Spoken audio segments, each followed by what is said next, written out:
नमस्कार बच्चों, Prince coaching classes के यूट्यूब चैनल पर आपका हार्दिक स्वागत है। आज की इस क्लास में कक्षा 10 गणित की प्रश्नावली 1.2 के सवाल नंबर 5, 6 और 7 को हल करेंगे। बच्चों, ये इस प्रश्नावली का भाग 5 है।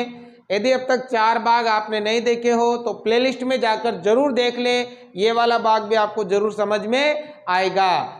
समझ में आए तो लाइक शेयर सब्सक्राइब जरूर से जरूर करें। तो देखो सवाल नंबर 5 क्या लिखा है, जांच कीजिए कि क्या किसी प्राकृत संख्या n के लिए संख्या 6 की घात n अंक 0 पर समाप्त हो सकती है।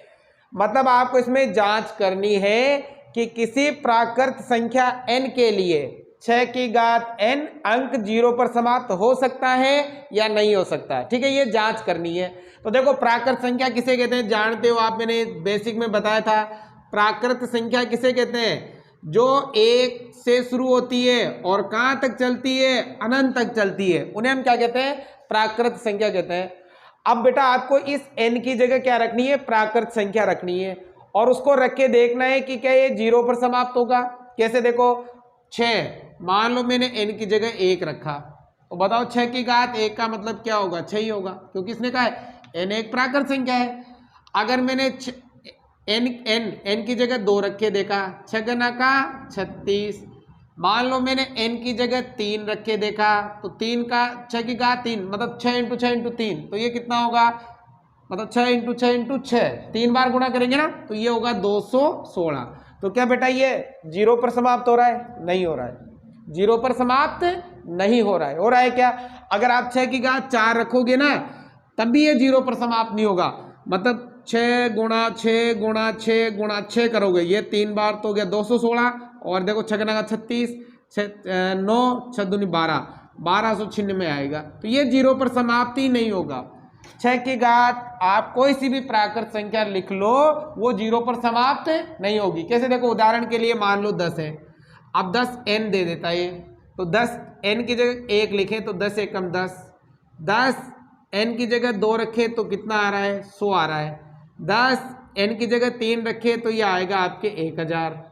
ठीक है, तो देखो अगर यहाँ 10 होते और उसकी घात n होती तो वो आपके किस पर समाप्त होता, 0 पर समाप्त होता। लेकिन यहाँ पर 6 की घात n अंक 0 पर समाप्त नहीं होगा। क्यों नहीं होगा, देखो अगर आप 10 के गुणनखंड करोगे तो होंगे 2 इंटू 5, कितने होंगे, 2 इंटू 5, और अगर 6 के गुणनखंड करोगे तो होंगे 2 इंटू 3, 2 तिया कितना होता है, 6 होता है, 6 होता है ना। तो देखो जिसके गुणनखंड में 5 आ जाए, जिसके गुणनखंड में कितना आ जाए 5, अब उसकी जो घात है वो कोई सी भी प्राकृत संख्या रख दो, उसका उत्तर में से कितना आएगा, 0 आएगा। लेकिन देखो यहाँ इसके गुणनखंड में 5 नहीं है, तो आप ये लिखोगे कि 2 इंटू 5, यानी कि 2 इंटू 5 की घात n बराबर नहीं है किसके, 2 इंटू 3 की घात n के, ये दोनों बराबर नहीं है। इसलिए किसी प्राकृत संख्या n के लिए 6 की घात n अंक 0 पर समाप्त नहीं होगा, 0 पर समाप्त नहीं होगा। ठीक है, क्यों नहीं होगा, क्योंकि अभी हमने रख के देख लिया, तो ये कोई ज्यादा इंपॉर्टेंट क्वेश्चन नहीं है, बस आपको समझना है इस क्वेश्चन को। ठीक है ना, क्योंकि देखो अगर यहाँ पर इसके गुणनखंड में 5 आ जाते, कितने आ जाते, 5, तब तो ये 0 पर समाप्त हो जाता। लेकिन जिस संख्या के गुणनखंड में 5 नहीं आता है ना, उसके सिर पे मतलब उसकी घात आप कोई सी प्राकृत संख्या ले लो, वो 0 पर समाप्त नहीं होगी। ठीक है, बस यही करना था आपको। अब देखो अगला सवाल नंबर 6, व्याख्या कीजिए कि 7 इंटू 11 इंटू 13 प्लस 13 और 7 into 6 into 5 into 4 into 3 into 2 into 1 plus 5 भाज्य संख्या क्यों है। आपको ये दोनों बतानी है कि ये वाली और ये वाली, ये भाज्य संख्या क्यों है। जानते हो ना भाज्य संख्या किसे कहते हैं, अच्छी तरह से बताया था बेसिक में। ऐसी संख्या जिसमें स्वयं का भी भाग जाए और स्वयं के अलावा दूसरी संख्या का भी भाग जाए, उन्हें हम कौन सी संख्या कहते हैं, भाज्य संख्या कहते हैं। जिसमें खुद का भी भाग जाए, खुद के अलावा दूसरी संख्या का भाग जाए, जैसे 4, 4 में 2 का भी भाग जाता है, 4 का भी भाग जाता है। इसका मतलब 4 कौन सी संख्या है? भाज्य संख्या है। 6 में 2 का भी जाता है, 3 का भी जाता है, 6 का भी जाता है। इसका मतलब 6 भी कौन सी संख्या है? भाज्य संख्या है। ठीक है, तो ये भाज्य संख्या क्यों है आपको बताना है। तो देखो सबसे पहले तो बात करेंगे 7 × 11 × 13 प्लस 13 की। ठीक है, अब बेटा देखो इसको कॉल करेंगे तो देखो इसमें यहां से लगाकर यहां तक एक पार्ट है और ये अलग पार्ट है। ठीक है ना, तो बताओ इसमें से और इसमें से क्या चीज कॉमन आ रही है? क्या चीज समान है दोनों में? 13 कॉमन है ना, तो 13 ले लिया कॉमन।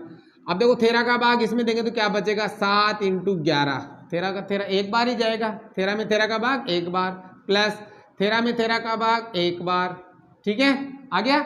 अब देखो 13 तो 13, अब यहाँ देखो 7 11 7 77, 77 एकम 77, 77 में एक जोड़ा तो 78, ये तो क्या 77 प्लस 1। अब देखो 13 का तो 13, अब इंटू 77 और ये कितना हो गया? 78। ठीक है, अब देखो इस संख्या का जो भी गुणा आएगा उसका एक से ज्यादा गुणनखंड है, एक से अधिक गुणनखंड है ना, मतलब इसमें देखो जो भी उत्तर आएगा उसमें 13 का भी भाग जाएगा, 78 का भी भाग जाएगा।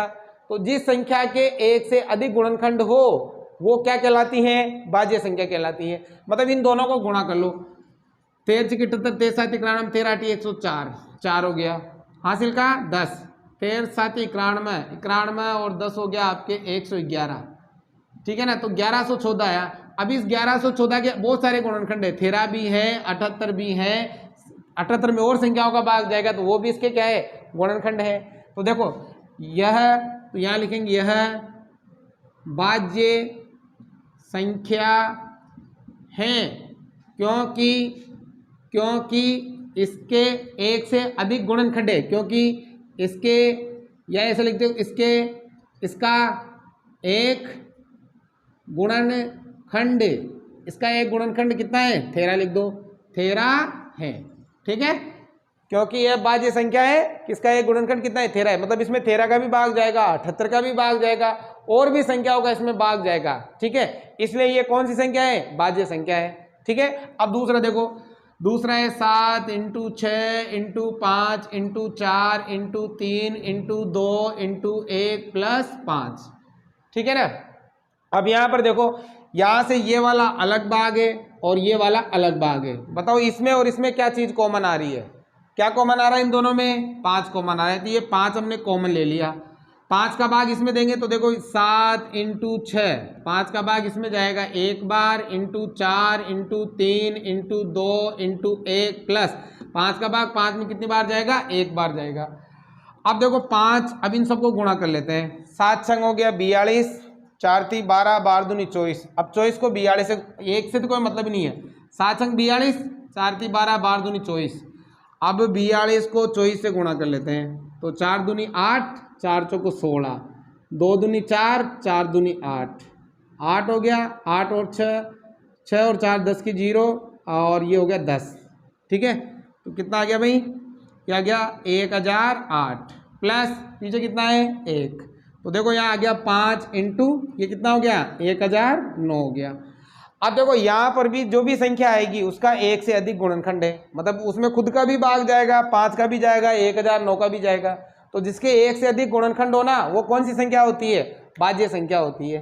ठीक है, तो यहाँ पर लिखेंगे हम यह भाज्य संख्या है क्योंकि इसका एक गुणनखंड कितना है? 5 लिख दो, 5 है। तो समझ में आ गया? तो सिंपल क्वेश्चन थे, कोई ज़्यादा इंपॉर्टेंट क्वेश्चन नहीं है, तो आप इसका स्क्रीनशॉट ले लें।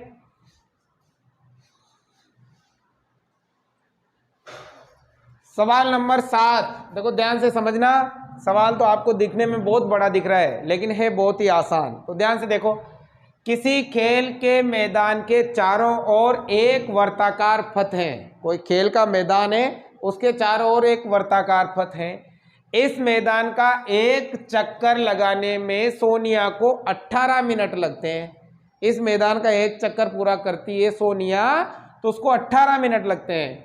जब इसी मैदान पर एक चक्कर लगाने में रवि को 12 मिनट लगते हैं, जबकि इसी मैदान का एक चक्कर लगाने में रवि को 12 मिनट लगते हैं। मान लीजिए वे दोनों एक एक ही स्थान और एक ही समय पर चलना प्रारंभ करके एक ही दिशा में चलते हैं तो कितने समय बाद वे पुनः प्रारंभिक स्थान पर मिलेंगे। तो यहाँ समझो एक बार, ये एक वर्ताकार मैदान है, ठीक है, इसके चारों ओर एक पथ बना हुआ है, मतलब रास्ता बना हुआ है, ठीक है। अब इस रास्ते पर सोनिया एक चक्कर लगाती हैं तो उसको 18 मिनट का समय लगता है, ठीक है, और रवि एक चक्कर लगाता है तो उसको 12 मिनट का समय लगता है। मतलब सोनिया को तो चक्कर लगाने में लगते हैं कितने, 18 मिनट, ठीक है, और रवि को इसी मैदान के चक्कर लगाने में लगते हैं 12 मिनट। ध्यान से समझना, सोनिया को तो लगेंगे इसके एक चक्कर पूरा करने में 18 मिनट और रवि को लगेंगे कितने, 12 मिनट। अब ये दोनों एक ही स्थान से, मान लो इस स्थान से एक ही समय, मान लो 5 बजे, ठीक है, इस स्थान से एक ही समय और एक ही दिशा में दौड़ते हैं। ये दोनों एक ही समय और एक ही, मान लो इस दिशा में दौड़ रहे हैं।